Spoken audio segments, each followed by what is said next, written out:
Halo teman-teman, perkenalkan nama saya Delta Nasir dari kelas Sikor B 2018. Di sini saya akan menjelaskan tentang sel saraf.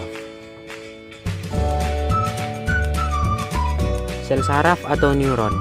Sel saraf merupakan sel yang mengantarkan impuls listrik di dalam tubuh kita.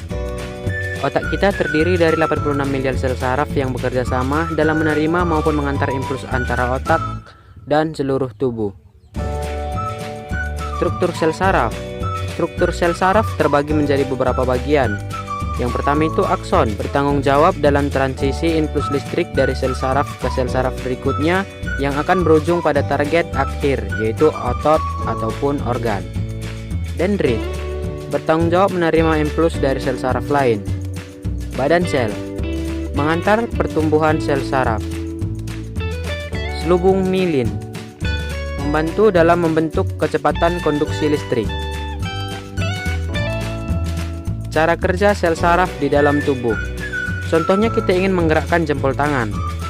Otak membentuk potensial aksi dan meneruskan sepanjang saraf yang bertanggung jawab untuk menggerakkan jempol. Di dalam sel saraf ada beberapa kabel. Di dalam kabel-kabel ini terdapat sel saraf. Di antara satu sel saraf ke sel saraf lain ada celah yang bernama sinaps. Potensial aksi akan diterima oleh dendrit di sel saraf pertama, diteruskan melalui tubuhnya dan mencapai akson.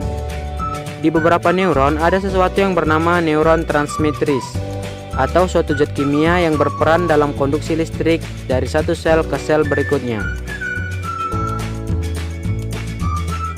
Neuron transmitter akan dilepaskan ke sinaps dan menghasilkan suatu potensial aksi di sel saraf kedua. Listrik tersebut akan diteruskan dari satu sel saraf ke sel saraf lainnya.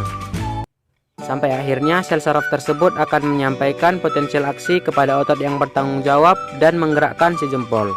Dan akhirnya jempol pun bergerak.